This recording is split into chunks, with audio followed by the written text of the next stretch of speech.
Okay, here we go. So it appears those secret House Republican meetings, well, anyway, Rand Paul thought they were secret for sure, on the Affordable Care Act, otherwise known as Obamacare, have come to a merciful end. House Republican lawmakers unveiled their new bill to repeal and replace the Affordable Care Act tonight, Monday. What we know so far is this bill does not, emphasize, does not roll back some previous statutes in the Affordable Care Act. It includes protections for people with pre-existing conditions, and it allows people under 26 to stay on their parents' health insurance. The bill does restructure the country's Medicaid program.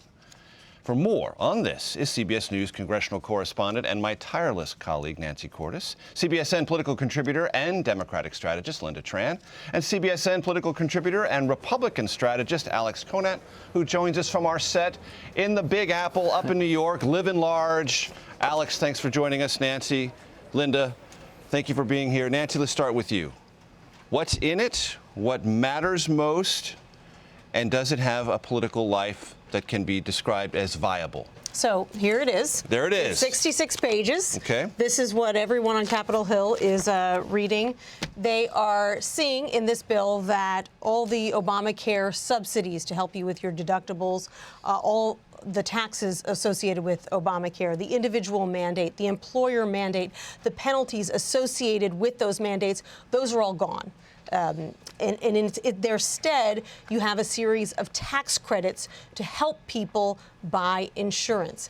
Interestingly, those tax credits look a lot different than they did in a previous version of the bill that was leaked last month. So in this bill, if you make under $75,000 a year as an individual or under $150,000 as a family, you will get tax credits to help you purchase insurance, and then those tax credits are phased out over time. You get more money if you're older, you get more money if you have a larger family, and the biggest difference between this bill and the earlier draft is that the earlier version just gave those tax credits to everyone across the board. The wealthy, the poor, they all got the same amount. So there's an element of means testing here. There is an element of means testing, and that's quite interesting because this is something that Republicans typically don't like to do. But what they were finding was that A, it was too expensive to give people tax credits who didn't need them, and that B, they weren't giving enough to the people who really need those tax credits. And so they went with this approach, which is sure to make some Republicans feel better and others to feel awfully queasy. Before I go on to Alex and Lynda, I want to talk, because our audience may hopefully want to know the difference between a subsidy and a tax credit, because it's federal money either way. Right. But Republicans believe that the tax credits are better, and I'd like you to help our audience understand why, not that they're better, but why Republicans think they are better than So subsidy. Obamacare had a mix of both. They had tax credits to help you purchase insurance if you were low income, and their tax credits were more generous. Those meaning come up front. Tax credits come right up front. Right. In general, more generous than what you'll see in the Republican plan. But they also provided subsidies to help people pay for their deductibles. So it was this combination of tax credits and subsidies for people who weren't getting insurance through their work. Same thing here. If you're getting your insurance through work, you're not getting these tax credits.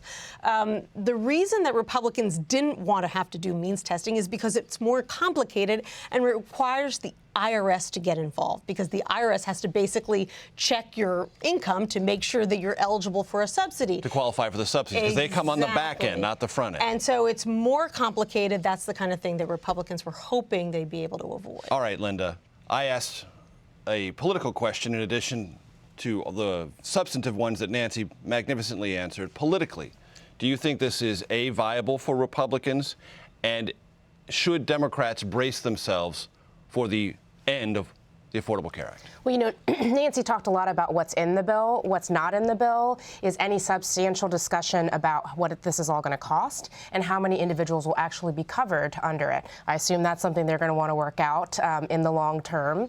But, you know, what Democrats are most concerned about is we know a number of different things. There were 44 million people who were uninsured before the Affordable Care Act took place. There are more than 20 million people now who have coverage on it. And the subsidies piece is actually really, really significant here, because someone somewhere around 84% of individuals who were covered under the marketplaces for Obamacare receive subsidies, meaning that they are able to afford health care at this particular moment overwhelmingly because they have all of these things combined, the tax credits and the subsidies. The other issue that is a really big deal, actually for some Republicans as well as the majority of Democrats, is the issue around Medicaid expansion. So as we understand it with the bill that was released tonight, there's going to be a little bit of a rollback in terms of any massive changes until 2020. But at that time, there's supposed to be some triggers that come into place where they will actually cap how many people can be covered under Medicaid who have the Medicaid expansion. And so the problem is they haven't yet said how much is this going to cost. They haven't said how many people are going to be covered. And they certainly have made no guarantees that the 20 million plus people who are covered now will continue to have coverage in the future. Alex, key question for any Republican watching this is, can any Republican in the House or Senate, if they are given one option and one option only, to vote to repeal the Affordable Care Act, otherwise known as Obamacare, vote no on this bill? Because that's the decision that the leadership and the Trump White House wants to put before. You're going to get one chance and one chance only. And if you vote against this bill, you're telling your constituents you want to keep Obamacare the way it is. How does that fit for most Republicans as this debate moves from committee markup to floor votes? Yeah, I mean, that's the $1 million question or the $1 billion question for the Republicans. Maybe $1 trillion question. Moving forward. Yeah, we don't know how much it costs yet. Look, there's not a Republican in Congress who has not pledged to his voters or her voters that they are going to repeal and replace Obamacare. That has been the #1 talking point for every Republican candidate since the moment Obamacare passed. And so, yes, this bill, I think, is a step forward in terms of offering more details on what the replacement will look like. But you're right, there's a lot of members that want to first repeal it altogether. And then there's going to be some members, including people in some states like Ohio, like Rob Portman, who don't necessarily want to replace it with something that's not going to insure as many people that were insured under Obamacare. Look, as Donald Trump actually said rather astutely the other day, healthcare is really, really complicated, and this is going to be a complicated, not just complicated policy, but the legislative tactics of getting this over the finish line are going to be incredibly complicated, because not only do you need every single Republican, but at least in the Senate, you're going to need 8 Democrats.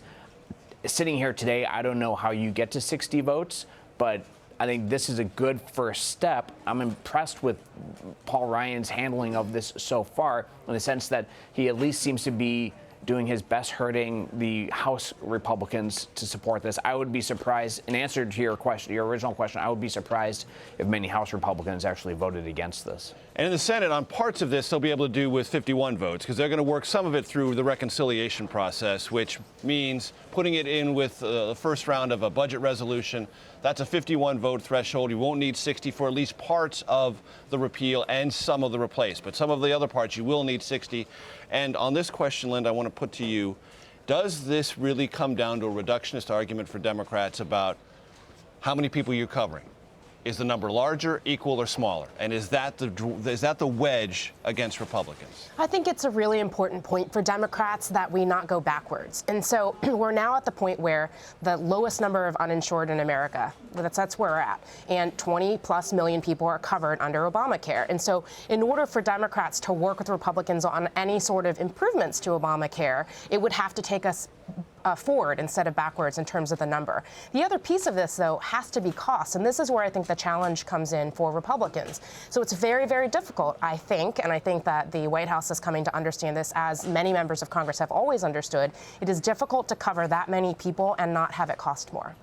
And the Republican aides who were briefing us on this new bill couldn't or wouldn't say how many people will lose coverage under this plan. They are still crunching the numbers. They don't know how much it's going to cost.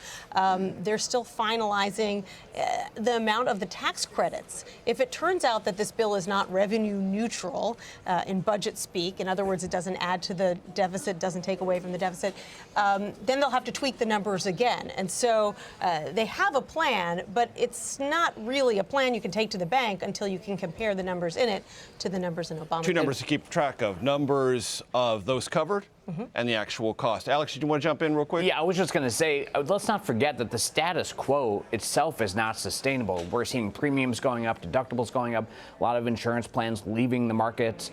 So, in fact, it is not a given that over the long term, over the next couple of years, as many people who have health insurance right now will be able to keep their health insurance if we don't have big reform. So I do think that there is pressure on Democrats to be open to some reforms here, because Obamacare, as it was originally designed, is not working. The Associated Press reported today 3,000 counties in America, one provider, possibly no providers if the insurance markets keep contracting. I want to shift our attention to Executive Order Travel Ban 2.0. Lynda, your assessment of it. The White House still thinks net in a meta political conversation, national security, strengthening the borders, it's still okay for the president. Not as good as it might have been, but 60-40 at worst. Well, I think the biggest challenge for the White House is actually, and has always been, around optics on this. You're still talking about 6 countries that are majority Muslim nations, and he has said from the moment he was on the campaign trail that what he wanted to institute was a Muslim ban. So regardless of the fact that he dropped Iraq out of it and that he's made some concessions when it comes to current visa holders, it's still incredibly problematic. And really, for Democrats in particular, but more broadly, a lot of Americans, the big challenge is it really flies in the face of what we believe to be an inclusive country. You know, there's a reason why the Statue of Liberty has the inscription that it does. Give me your tired, your poor, your huddled masses yearning to breathe free. This is part of who we believe we are as Americans, and to whole cloth ban people simply because of their religion or where they're from just doesn't jive. Nancy on the Hill, do you think Republicans would have preferred or did prefer to see 2.0, or would have preferred to see them to say, oh, never mind? I think they would have preferred the latter. In fact, the response to 2.0 ranged among Republicans from non-existent to lukewarm. You even had the chair of the House Homeland Security Committee saying, well, I'm all for extra vetting, and I'll take a look at this plan and hope that it gets implemented smoothly. That's not exactly the kind most of ringing endorsement that you expect from someone who you have been working closely on these issues with. You know, I think Republicans know that this will probably be challenged in the courts the same way the first version was, and so they don't want to hang their hats on it. And they are so busy fighting over Obamacare and looking forward to a tax fight that is also going to be very grueling. They'd rather focus on those issues and not get distracted by either a travel ban or accusations against a former president. Alex, you know your way around policy development. You also know your way around strategic communications. Do you file all of this under missed opportunity for the Trump White House? Well, I think today, none of your sources, I think, would ever admit this, but today was an acknowledgement that the first rollout was a major disaster for this White House. And today they were trying to fix what they got wrong in the first one, which was threefold. They had political problems. That is, they hadn't built the political support they needed amongst Republicans for the first thing. Obviously, they had huge legal problems. It didn't stand any court cases. And then it had policy problems, which is you had members of DHS and the military and the State Department saying this is going to make our jobs harder. I think this is an attempt to address those 3 problems. On the political front, they do have more Republican support. I haven't seen any press releases from any Republicans today blasting this order like they did the original order. This one is much more tailorly written to survive court cases. And on the policy front, you had the secretaries of DHS, the State Department, and the Justice Department standing shoulder to shoulder today to roll it out. I think this is a much better, more thought out order. Clearly, it went through some sort of internal process within the administration, and we'll see. It's clearly better than the first one. It would have been a lot easier if they had done this one the first time around, but they're off to a better start. And Lynda, it is a concession when you look at the effective date, March 16th. When the first one was rolled out, the president said, well, we had to do it this way because there are so many dangers. Right. There were so many dangers. You're not even aware of how many dangers there are out there. We couldn't let anybody know. We had to create this sort of ripple in the universe and get everyone off their game and off balance because we have to protect the country. Well, that was put under a temporary restraining order, so that never happened. That protection never happened. There was a lot of confusion, but no protection. And now the protection, such as it is put off into the future so everyone can plan for it. Right. That seems to undercut one of the original justifications. Yeah, I mean, the whole national security threat argument is hard to swallow in any case, even in this particular rollout, because the White House made very clear that they had intended to roll it out much earlier than today, and they chose not to do so because they basically wanted to ride out the good press from the president's well-received joint session of Congress. And so it's hard to believe that that actually is the underlying factor. Add to that the fact that the countries that are listed on this ban actually are not the origin countries of any of the folks who have committed terrorist acts in the United States since 9/11. And so it's really hard to believe that argument. Nancy, I'll give you the last word on the politics of the executive order, and if you have any dates that we should keep in mind for the Republicans to move the Affordable Care Act process forward. Well, they need to move as quickly as possible, but because they believe that the end of April is a very critical period where insurance companies are making their decisions about what they're going to do for the next year. And if those insurance companies have massive uncertainty about what's happening with the exchanges, whether Obamacare is coming or going, that they worry could really rock the insurance system and create some gaps in coverage for people who rely on the exchanges right now. So they are moving full steam ahead, as evidenced by the fact that they put this bill out tonight, even though they didn't have the final numbers to share with people, even though it hadn't been scored by the Congressional Budget Office. As far as the travel ban is concerned, the fact that Iraq was removed from the list solves some problems, but it creates others, because one of the key rationales for the travel ban was that even the Obama administration was concerned about people coming from Iraq. And see, we're just continuing the work that they had started. Once you remove Iraq from the list, that argument disappears. As well as others. Nancy Cordes, my colleague on Capitol Hill, thank you so much for joining us. Lynda Tran, thank you so much. Alex Conant, up in New York. Thanks. Have a wild night up in Times Square. Do something fun for me, will you? Will do, Major.